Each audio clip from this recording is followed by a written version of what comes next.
CCTV footage یہ ہوگی کہ جی یہ بندہ جو ہے وہ توڑ پھوڑ کر رہا ہے اور یہ PTI کا ہے. صحیح ہے.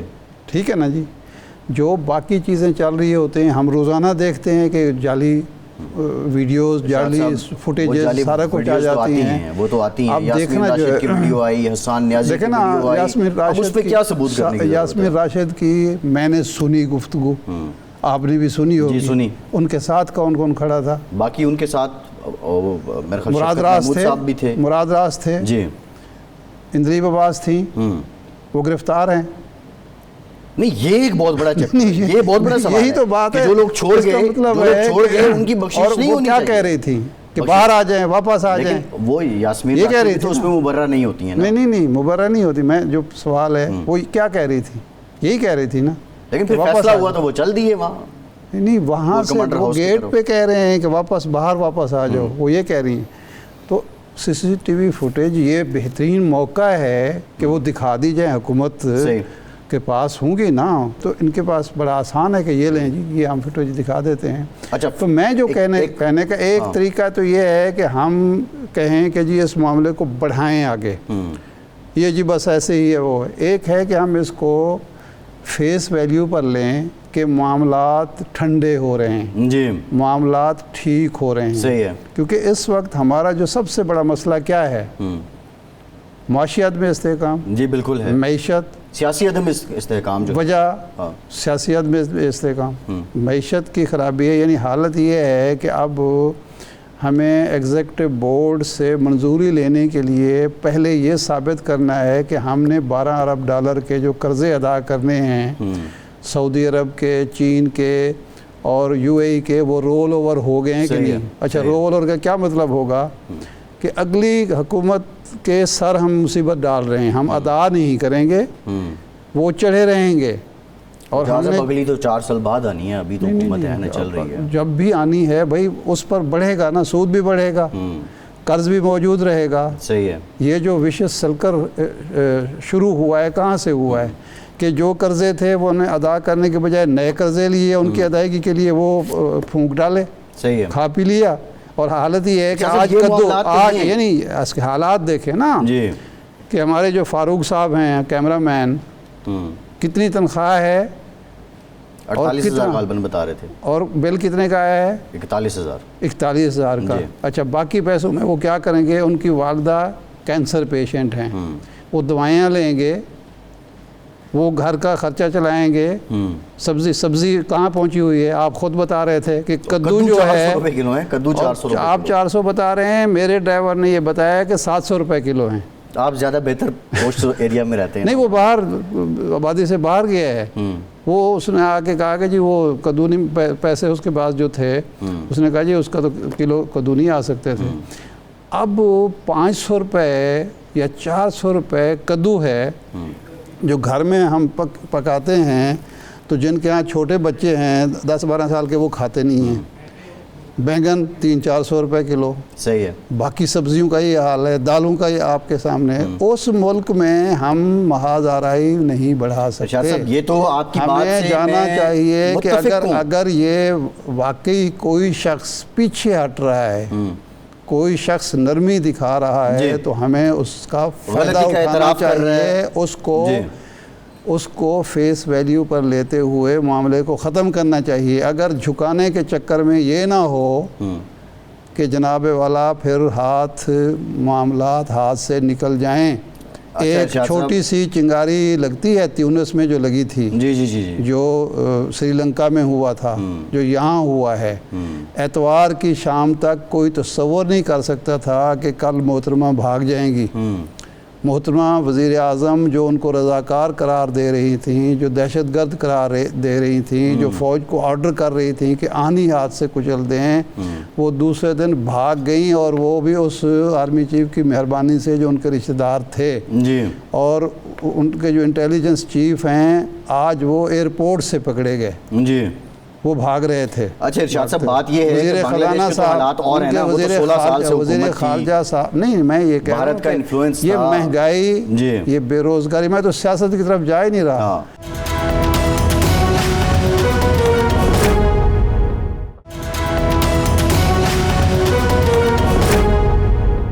یہ جو مہنگے بل ہیں، یہ مہنگی سبزیاں ہیں، جو مہنگے دالیں ہیں، جو باقی چیزیں ہیں، اس کا ہمیں احساس کرنا چاہیے۔ صاحب یہ بنیادی مسائل ہیں، یہی لوگوں کے مسائل ہیں۔ لوگوں کے مسائل یہ نہیں ہیں نواز شریف کیا کر رہا ہے، عمران خان کیا کر رہا ہے، یہ بھی ہیں مسائل، لیکن مسئلہ یہ ہے کہ ظاہر ہے لوگ ان کو فالو کرتے ہیں۔ مسئلہ رائٹس کا مسئلہ ہے، رائٹس کا مسئلہ ہے، حقوق کا مسئلہ ہے، بالکل ہے۔ لیکن اب یہ ہے جو بنیادی سوال ہے کہ آپ نے 8 فروری کو الیکشن ہوئے، 8 فروری کے بعد آپ نے زور و شور کیا، آپ کے لوگ آئے، ہمارے لوگ اتنے جو ہیں وہ شہید ہو گئے۔ آج بھی سوال ہوا کہ آپ کہہ رہے ہیں کہ 16 لوگ شہید ہو گئے، ان کی تفصیلات کیوں نہیں دی گئیں؟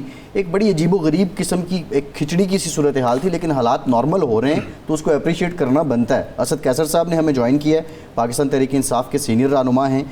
اسد صاحب، ایک تو مشروط معافی کی پیشکش کی گئی ہے، اعلان کیا گیا آپ کے بانی کی طرف سے۔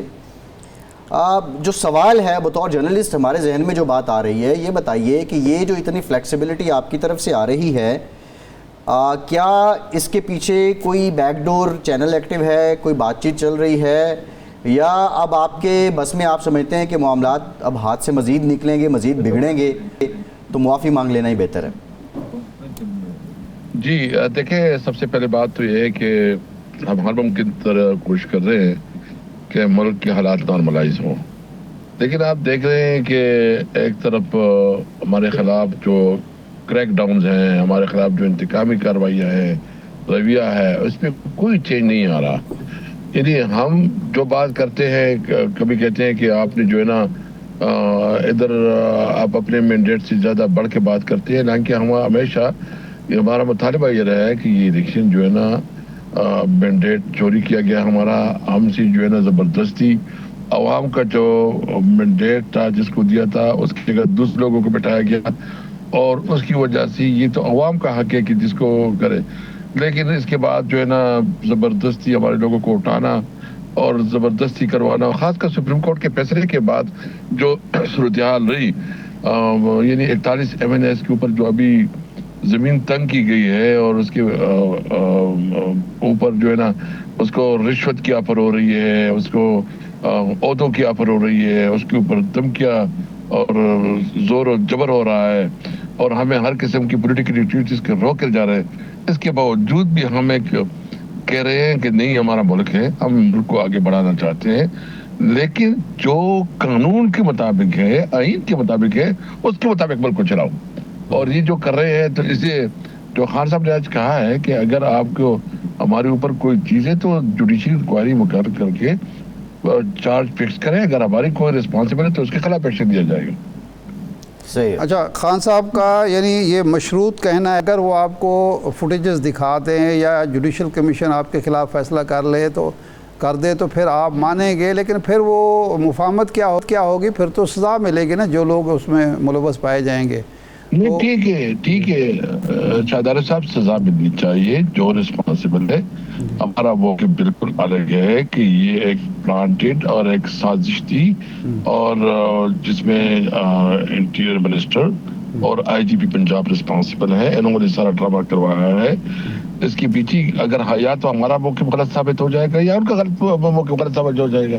نہیں سر، یہ جو واقعات ہوئے صرف پنجاب میں تو نہیں ہوئے نا، یہ تو KPK میں بھی ہوئے، باقی صوبوں پہ بھی ہوئے، تو یہی تو کہا جاتا ہے کہ یہ ایک باقاعدہ پری پلانڈ ایک پروجیکٹ تھا، اور اس کی وجہ سے ہر جگہ بیک وقت یہ سب کچھ ہوا۔ تو یہ صرف پنجاب کی حد تک تو نہیں ہوا کہ آپ IG کو یا اس وقت کے انٹیریئر منسٹر کو کہتے ہیں۔ دیکھیں، یہ سارا کچھ جو ہوا ہے اس وقت سارے ملک میں اس کی حکومت تھی، اس کے پاس پاور تھی، اس کے پاس پوزیشن تھی، سارے فیصلے اس کی ہو رہے تھے، اختیارات ان کے پاس تھے، جی سارے سب کچھ ان کے پاس سب کچھ ہو رہے تھے۔ لیکن اس وقت جو صورتحال ہے، آپ دیکھ لیں کہ KPK میں آپ کہہ رہے ہیں کہ KPK میں تو کس کی حکومت تھی؟ ان کی حکومت تھی۔ یہ اس وقت سب جگہ تو یہی ان کی انفلوئنس تھی۔ تو ہم تو کہتے ہیں، ہم نے ابھی KPK میں ہماری کیبنٹ نے جوڈیشل کمیشن کی چیف جسٹس کو لکھا ہے، امید ہے وہاں چیز بن جائے گا تو حقائق سامنے آ جائے گا۔ اچھا، یہ اسد قیصر صاحب، بات تو یہ ہے کہ آپ حکومت پہ بات ڈال رہے ہیں، لیکن جو کچھ زمان پاک سے پریچنگز کی جاتی تھی، آپ کے بانی نے خود کہہ دیا میں نے تو اپنے ویلاگز میں کہہ دیا تھا کہ 9 مئی کی کال میں نے دی تھی. پھر اگر مجھے گرفتار کر لیا گیا, ایک پوری تحریک آپ زمان پارک پہنچوں کی چلاتے رہے, پھر ایک لمبے سلسلے میں نے ویڈیو ریکارڈ کروا دی ہے اور بندوں کے نام میں نے لے لیے اس ویڈیو میں. یہ جو ایک اشتعال دیا جاتا رہا اور پھر گرفتاری کے بعد ایک ریئیکشن سامنے آیا, تو آپ نہیں سمجھتے کہ پی ٹی آئی نے, ایون آپ شہریار آفریدی صاحب کی آڈیو ویڈیو ریکارڈ پہ ہے کہ وہ کہتے ہیں جی ہم پہنچو, ہم نے جی ایچ کیو کے باہر احتجاج کرنا ہے, تو یہ سب باتیں ان کو کیسے ہی اکثر نظر انداز کیا جا سکتا ہے؟ آپ نے اگر یہ سازش بھی ہوئی تو آپ نہیں سمجھتے کہ یہ سٹیٹمنٹس ایک موقع دیا گیا آپ کی طرف سے بھی؟ دیکھیں جس طرح عمران خان کو گرفتار کیا گیا, جس طرح جو ہے نا اس کو گرفتار کیا گیا, اور جس طرح اس کو جو ہے نا مطلب اس کو زور و کوب کیا گیا اور ان کی ریسرچ کروائی گئی, کیا یہ کوئی کم تھا؟ کیا اس کی پوری دنیا نے نہیں دیکھا اس کو؟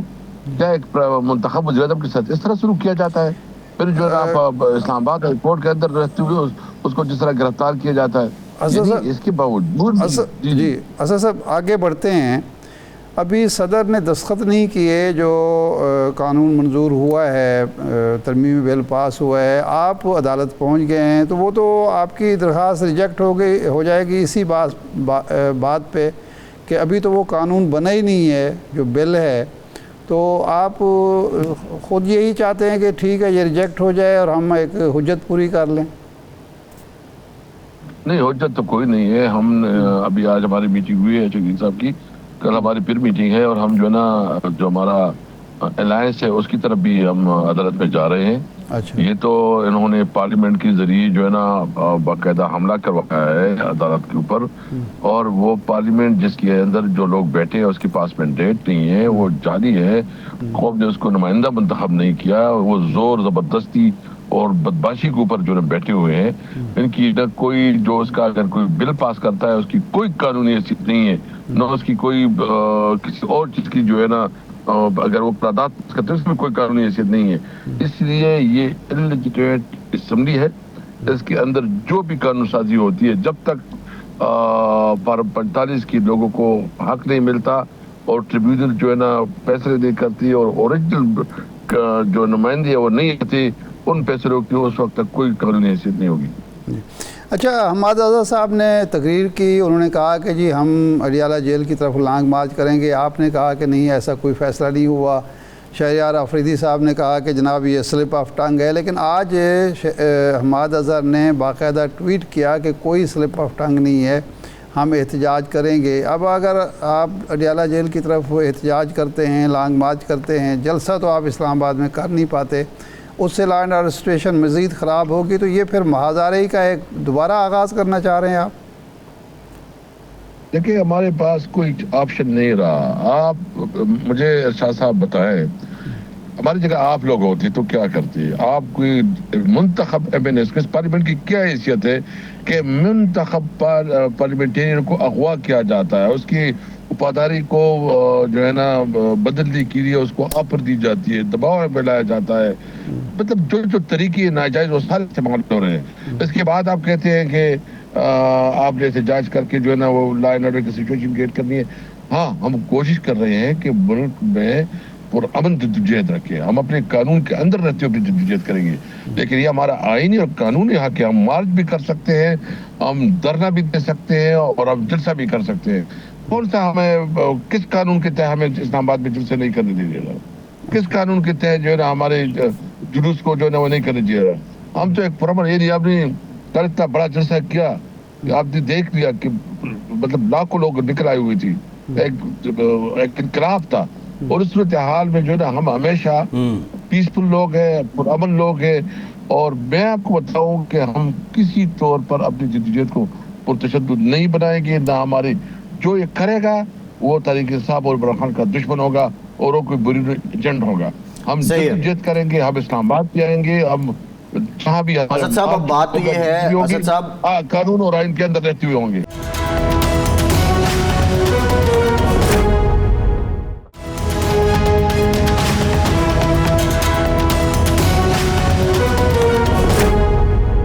اسلام آباد میں آپ جلسہ نہیں کر سکے, پنجاب میں آپ کے لوگ نہیں جلسے کر پا رہے ہیں, ابھی بھی جا کے اسلام آباد کا جلسہ آپ کو ثوابی منتقل کرنا پڑا, اور 11th آور میں جب آپ جلسہ کینسل کرتے ہیں تو آپ کا کارکن جو ہے وہ بھی ڈی مورلائز ہوتا ہے. یہ تو ایک جگہ حالات ہیں, اور آپ ہی کی جماعت کے لوگ کہتے ہیں کہ کہ موجودہ جو قیادت باہر ہے یہ اس کی ناکامی ہے. دوسرا یہ بتائیں کہ مولانا فضل الرحمان صاحب کے ساتھ عمر ایوب صاحب نے کہا کہ آپ رابطے میں ہیں, ایک کمیٹی بھی بنی ہے, ابھی تک ان کو بھی فطری طور پر ایک اتحاد جو بنتا نظر آ رہا ہے وہ ہوتے ہوئے بھی آپ ساتھ نہیں ملا سکے, تاخیر کیوں ہے؟ اور کمیٹیوں کے اجلاس کیوں نہیں ہو رہے؟ دیکھیے انشاءاللہ نہیں وہ ہو جائے گا, ہوپ فلی انشاءاللہ مجھے امید ہے 1-2 دن میں, زیادہ ویک پہ ہو جائے گا, کیونکہ وہ عمرے پہ گیا تھا, پرسوں وہ آیا ہے اور ہمارا جلسہ تھا, تو اس کی وجہ سے ہم اپنے جلسے پہ مصروف تھے. ہماری انگیجمنٹ ہے اس کے ساتھ, رابطے بھی ہے, اور دیگر پولیٹیکل پارٹیز کے ساتھ, بلوچستان اور سندھ کی پولیٹیکل پارٹیز کے ساتھ بھی انگیجمنٹ ہے. تو انشاءاللہ تعالیٰ چیزیں آپ دیکھیں کہ جو بھی پولیٹیکل پارٹیز حکومت سے باہر ہیں اور ہم سب کو جو ہے اکٹھا کر رہے ہیں. اچھا یہ فرمائیں کہ شیر افضل مروت صاحب کا اب کیا معاملہ ہے؟ چیئرمین گوہر صاحب تو کہتے ہیں کہ جی ان کو کہہ رہے ہیں کہ صبر کریں, عمران خان سے ملوانے کی پیشکش بھی کی ہے, آپ کی پارٹی نے ان کو نکال دیا ہے, اب وہ پارٹی میں ہیں نہیں ہیں, اور کیا چیئرمین گوہر خان صاحب کو اعتماد میں کیوں نہیں لیا گیا, اس کی کیا وجہ نظر آتی ہے؟ دیکھیں سب سے جو آپ کو پتہ ہے کہ پارٹی کے اندر تنظیمی معاملات آتے رہتے ہیں, اختلافات بھی ہوتے ہیں, شوکاز نوٹس بھی ایشو ہوتے ہیں, کبھی فیصلے بھی ہوتے ہیں, لیکن اچھا ہوا کہ شیر افضل مروت نے کوئی اس قسم کی کوئی نیگیٹو رسپانس نہیں دیا ہے, تو مجھے امید ہے کہ چیزیں ٹھیک ہو جائیں گی. میرا ارادہ ہے کہ میں کل جو ہے نا اس کو ملوں منسٹر گوہر کو, اور میں ایگزیکٹ پوزیشن لے لوں تو میں کوئی بات کر سکوں گا. یہ عمر ایوب صاحب کے ساتھ کیونکہ وہ بلیم کرتے ہیں عمر ایوب صاحب کو, شبلی فراز صاحب کو, آخر وجہ کیا ہے؟ کیونکہ اس میں تو کوئی دو رائے نہیں ہے, جب آپ لوگ بالکل انڈر گراؤنڈ تھے تو شیر افضل مروت ہی تنے تنہا وہ نکلا, وہ قصور سے لے کے لکی مروت تک اس نے پارٹی کو زندہ کیا, اور اب ان کو نکال دیا گیا. کور کمیٹی کہتی ہے ہمارا فیصلہ نہیں ہے, بانی کا فیصلہ ہے, چیئرمین کہتے ہیں جی یہ بانی کا فیصلہ نہیں ہے, اس پر ہولڈ آن کریں. یہ ہے کیا, چل کیا رہا ہے؟ دیکھیے آپ کو پتہ ہے کہ انٹر پارٹی پولیٹکس ہوتی ہے, اور آپ کو جب پارٹی کے اندر پالیٹکس کرنی ہوتی ہے آپ کو بہت ہی احتیاط کے ساتھ اقدامات کرنے ہوتے ہیں. تو میں سمجھتا ہوں کہ اس حوالے سے ہم چیزوں کو بہت قریب سے دیکھ رہے ہیں. شیر افضل نے بہت محنت کی ہے, اس میں کوئی شک نہیں ہے.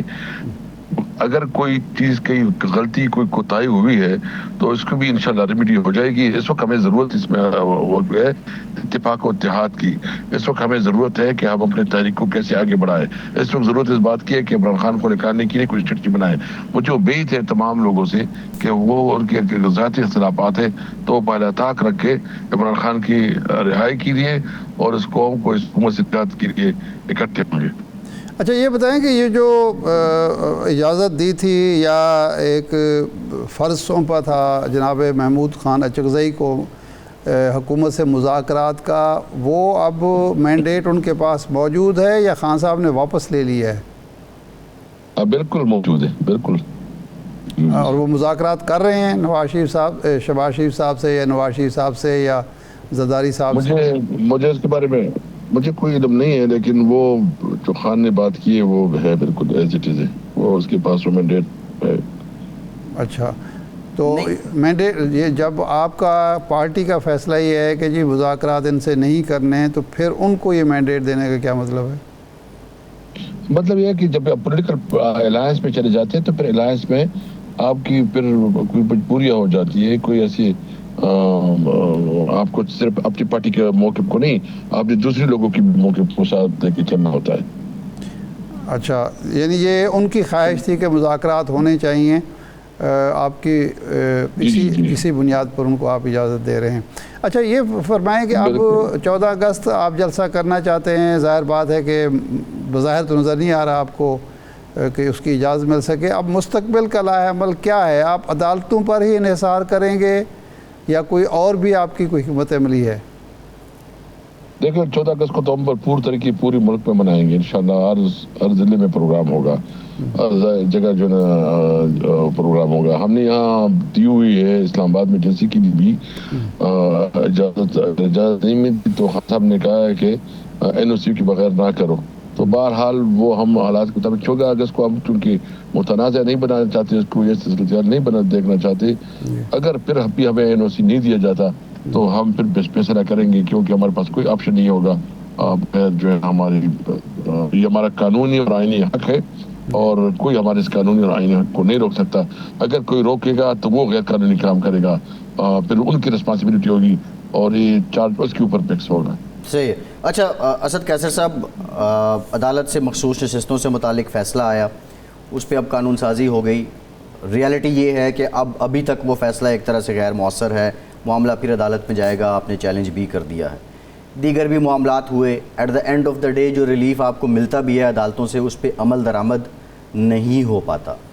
بات مذاکرات کی شروع ہوئی تھی, ایک جانب آپ کا پولیٹیکل کیپٹل ہے, سول سپرمیسی کا, آئین کی بالادستی کا, دوسری جانب آپ کے بانی نے یہ بھی کہا جی فوج اپنا نمائندہ مقرر کرے مذاکرات کے لیے. پولیٹیکل پارٹیز کے ساتھ مذاکرات کرنے سے آپ گریزاں ہیں. الٹیمیٹ حل کیا نظر آتا ہے آپ کو؟ مطلب آپ کو جو فیصلے آپ کے حق میں آتے ہیں ان پہ بھی عمل درآمد نہیں ہو پاتا, تو پھر اور کیا آپشنز کیا ہیں آپ کے پاس؟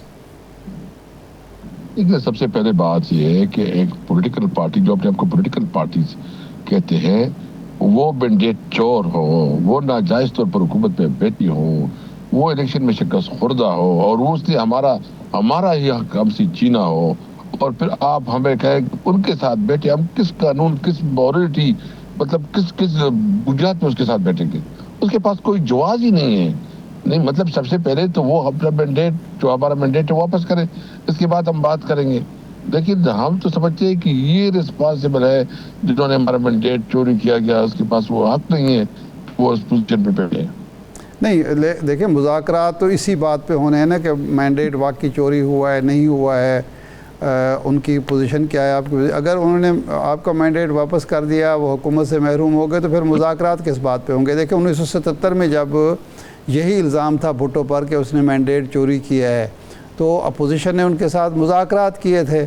وہ الگ بات کہ مذاکرات جو ہے وہ ماشاء اللہ کی بھینٹ چڑھ گئے, لیکن یہ ہے کہ مذاکرات تو اسی بات پہ اسی فریق سے ہوں گے جس پر آپ کو اعتراض ہے یا جس کے ساتھ تنازع ہے آپ کا. دیکھیے ارشاد صاحب, آپ کی ہسٹری میں آپ کا بہت ایکسپیرینس ہے اور سینئر صحافی ہیں. جی اس وقت سوال یہ نہیں ہے کہ مذاکرات نہ مذاکرات, سوال یہ ہے کہ ملک کو جس طرح چلایا جا رہا ہے یہ ملک کے آئین اور قانون کے خلاف ہے. جی یعنی آپ نے یہ بھی دیکھا کہ سپریم کورٹ کے ایک فیصلے کے خلاف فیصلہ ہوا ہے, اس فیصلے سے بھاگنے کے لیے آپ اپنے جعلی عددی برتری کی بنیاد پہ جو ہے نا فیصلے کر رہے ہیں اور قانون بنا رہے ہیں تاکہ اس فیصلے کو جو ہے نا آپ رد کریں اور اس کے خلاف اپنی جواز پیدا کریں. اس طرح ایک حکومت چلائے گی, اس حکومت کی کیا کریڈیبلٹی ہوگی دنیا میں, یہ کیا جو ملک کے مسائل حل کرے گی, اس کی کیا خارجہ پالیسی ہوگی؟ اس لیے ہم کہتے ہیں کہ سب سے پہلے جس لیے عوام نے جس کو ووٹ دیا ہے اس کی رسپانسبلٹی ہے. آپ مینڈیٹ نہیں دیتے تو پھر ری الیکشن کرو تاکہ عوام نئے مینڈیٹ دے, ہم ری الیکشن کی بھی تیار ہیں. بات وہی ہے کہ یہ چیزیں کہیں بیٹھ کے طے ہوں گی نا اسد صاحب, یا آپ بیٹھ ہی نہیں رہے تو یہ طے کیسے ہوں گی؟ دیکھیے ہم نے تو اس لیے بٹھانے ہیں محمود جگزئی صاحب کو ایک رسپانسبلٹی تھی. مطلب اس نے پوچھا تو محمود جگزئی صاحب نے کہا کہ میں کرنا چاہتا ہوں, خاص ہم نے اس کو سپورٹ کیا ہے اور ہم چاہتے ہیں کہ اگر اس قسم کی کوئی مذاکرات بات ہو تو وہ الائنس کے ذریعے ہو. جی صحیح ہے, ٹھیک ہے. بہت شکریہ اسد قیصر صاحب. ارشاد صاحب پروگرام کا ٹائم ہو گیا, بہت شکریہ آپ کا. آج کے پروگرام سے اتنا ہی اجازت دیجیے.